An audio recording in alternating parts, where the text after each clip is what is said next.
Good evening. Tonight I want to talk about the debate we've been having in Washington over the national debt, a debate that directly affects the lives of all Americans. For the last decade, we've spent more money than we take in. In the year 2000, the government had a budget surplus, but instead of using it to pay off our debt, the money was spent on trillions of dollars in new tax cuts, while 2 wars and an expensive prescription drug program were simply added to our nation's credit card. As a result, the deficit was on track to top $1 trillion the year I took office. To make matters worse, the recession meant that there was less money coming in, and it required us to spend even more on tax cuts for middle-class families to spur the economy, on unemployment insurance, on aid to states so we could prevent more teachers and firefighters and police officers from being laid off. These emergency steps also added to the deficit. Now, every family knows a little credit card debt is manageable. But if we stay on the current path, our growing debt could cost us jobs and do serious damage to the economy. More of our tax dollars will go toward paying off the interest on our loans. Businesses will be less likely to open up shop and hire workers in a country that can't balance its books. Interest rates could climb for everyone who borrows money: the homeowner with a mortgage, the student with a college loan, the corner store that wants to expand. And we won't have enough money to make job-creating investments in things like education and infrastructure, or pay for vital programs like Medicare and Medicaid. Because neither party is blameless for the decisions that led to this problem, both parties have a responsibility to solve it. And over the last several months, that's what we've been trying to do. I won't bore you with the details of every plan or proposal, but basically the debate has centered around 2 different approaches. The first approach says, let's live within our means by making serious, historic cuts in government spending. Let's cut domestic spending to the lowest level it's been since Dwight Eisenhower was president. Let's cut defense spending at the Pentagon by hundreds of billions of dollars. Let's cut out waste and fraud in healthcare programs like Medicare. And at the same time, let's make modest adjustments so that Medicare is still there for future generations.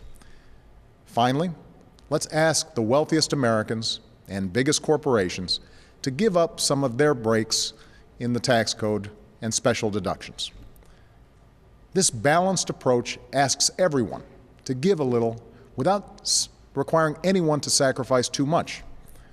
It would reduce the deficit by around $4 trillion and put us on a path to pay down our debt. And the cuts wouldn't happen so abruptly that they'd be a drag on our economy or prevent us from helping small businesses and middle-class families get back on their feet right now. This approach is also bipartisan. While many in my own party aren't happy with the painful cuts it makes, enough will be willing to accept them if the burden is fairly shared. While Republicans might like to see deeper cuts and no revenue at all, there are many in the Senate who have said, yes, I'm willing to put politics aside and consider this approach because I care about solving the problem. And to his credit, this is the kind of approach the Republican Speaker of the House, John Boehner, was working on with me over the last several weeks. The only reason this balanced approach isn't on its way to becoming law right now is because a significant number of Republicans in Congress are insisting on a different approach, a cuts-only approach, an approach that doesn't ask the wealthiest Americans or biggest corporations to contribute anything at all. And because nothing is asked of those at the top of the income scale, such an approach would close the deficit only with more severe cuts to programs we all care about, cuts that place a greater burden on working families. So, the debate right now isn't about whether we need to make tough choices. Democrats and Republicans agree on the amount of deficit reduction we need. The debate is about how it should be done. Most Americans, regardless of political party, don't understand how we can ask a senior citizen to pay more for her Medicare before we ask a corporate jet owner or the oil companies to give up tax breaks that other companies don't get.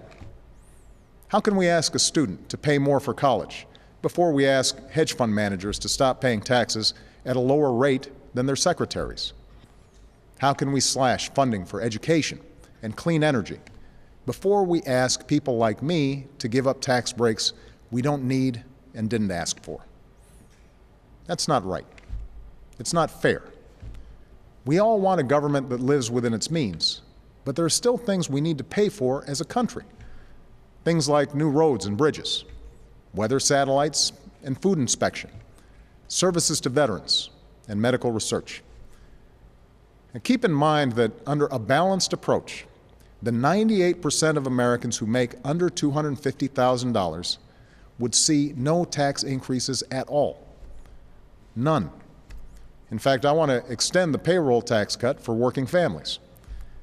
What we're talking about under a balanced approach is asking Americans whose incomes have gone up the most over the last decade, millionaires and billionaires, to share in the sacrifice everyone else has to make. And I think these patriotic Americans are willing to pitch in. In fact, over the last few decades, they've pitched in every time we passed a bipartisan deal to reduce the deficit. The first time a deal was passed, a predecessor of mine made the case for a balanced approach by saying this: would you rather reduce deficits and interest rates by raising revenue from those who are not now paying their fair share, or would you rather accept larger budget deficits, higher interest rates, and higher unemployment? And I think I know your answer. Those words were spoken by Ronald Reagan. But today, many Republicans in the House refuse to consider this kind of balanced approach, an approach that was pursued not only by President Reagan, but by the first President Bush, by President Clinton, by myself, and by many Democrats and Republicans in the United States Senate. So, we're left with a stalemate. Now, what makes today's stalemate so dangerous is that it has been tied to something known as the debt ceiling, a term that most people outside of Washington have probably never heard of before. Understand, raising the debt ceiling does not allow Congress to spend more money. It simply gives our country the ability to pay the bills that Congress has already racked up. In the past, raising the debt ceiling was routine. Since the 1950s, Congress has always passed it, and every president has signed it. President Reagan did it 18 times. George W. Bush did it 7 times. And we have to do it by next Tuesday, August 2nd, or else we won't be able to pay all of our bills. Unfortunately, for the past several weeks, Republican House members have essentially said that the only way they'll vote to prevent America's first ever default is if the rest of us agree to their deep spending cuts only approach. If that happens and we default, we would not have enough money to pay all of our bills, bills that include monthly Social Security checks, veterans benefits, and the government contracts we've signed with thousands of businesses. For the first time in history, our country's AAA credit rating would be downgraded, leaving investors around the world to wonder whether the United States is still a good bet. Interest rates would skyrocket on credit cards, on mortgages, and on car loans, which amounts to a huge tax hike on the American people. We would risk sparking a deep economic crisis, this one caused almost entirely by Washington. So defaulting on our obligations is a reckless and irresponsible outcome to this debate. And Republican leaders say that they agree we must avoid default. But the new approach that Speaker Boehner unveiled today, which would temporarily extend the debt ceiling in exchange for spending cuts, would force us to once again face the threat of default just 6 months from now. In other words, it doesn't solve the problem. First of all, a 6-month extension of the debt ceiling might not be enough to avoid a credit downgrade and the higher interest rates that all Americans would have to pay as a result. We know what we have to do to reduce our deficits. There's no point in putting the economy at risk by kicking the can further down the road. But there's an even greater danger to this approach. Based on what we've seen these past few weeks, we know what to expect 6 months from now. The House of Representatives will once again refuse to prevent default unless the rest of us accept their cuts-only approach. Again, they will refuse to ask the wealthiest Americans to give up their tax cuts or deductions. Again, they will demand harsh cuts to programs like Medicare. And once again, the economy will be held captive unless they get their way. This is no way to run the greatest country on earth. It's a dangerous game that we've never played before, and we can't afford to play it now. Not when the jobs and livelihoods of so many families are at stake. We can't allow the American people to become collateral damage to Washington's political warfare. And Congress now has 1 week left to act, and there's still paths forward. The Senate has introduced a plan to avoid default, which makes a down payment on deficit reduction and ensures that we don't have to go through this again in 6 months. I think that's a much better approach, although serious deficit reduction would still require us to tackle the tough challenges of entitlement and tax reform. Either way, I've told leaders of both parties that they must come up with a fair compromise in the next few days that can pass both houses of Congress, and a compromise that I can sign. I'm confident we can reach this compromise. Despite our disagreements, Republican leaders and I have found common ground before, and I believe that enough members of both parties will ultimately put politics aside and help us make progress. Now, I realize that a lot of the new members of Congress and I don't see eye to eye on many issues, but we were each elected by some of the same Americans for some of the same reasons.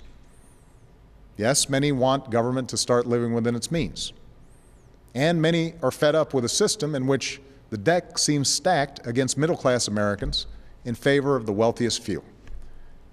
But do you know what people are fed up with most of all? They're fed up with a town where compromise has become a dirty word. They work all day long, many of them scraping by, just to put food on the table. And when these Americans come home at night, bone-tired, and turn on the news, all they see is the same partisan three-ring circus here in Washington. They see leaders who can't seem to come together and do what it takes to make life just a little bit better for ordinary Americans. They're offended by that, and they should be. The American people may have voted for divided government, but they didn't vote for a dysfunctional government. So I'm asking you all to make your voice heard. If you want a balanced approach to reducing the deficit, let your member of Congress know. If you believe we can solve this problem through compromise, send that message. America, after all, has always been a grand experiment in compromise. As a democracy made up of every race and religion, where every belief and point of view is welcomed, we have put to the test time and again the proposition at the heart of our founding, that out of many, we are one. We've engaged in fierce and passionate debates about the issues of the day. But from slavery to war, from civil liberties to questions of economic justice, we have tried to live by the words that Jefferson once wrote. Every man cannot have his way in all things. Without this mutual disposition, we are disjointed individuals, but not a society. History is scattered with the stories of those who held fast to rigid ideologies and refused to listen to those who disagreed. But those are not the Americans we remember. We remember the Americans who put country above self and set personal grievances aside for the greater good. We remember the Americans who held this country together during its most difficult hours, who put aside pride and party to form a more perfect union. That's who we remember. That's who we need to be right now. The entire world is watching. So let's seize this moment to show why the United States of America is still the greatest nation on earth. Not just because we can still keep our word and meet our obligations, but because we can still come together as one nation. Thank you. God bless you. And may God bless the United States of America.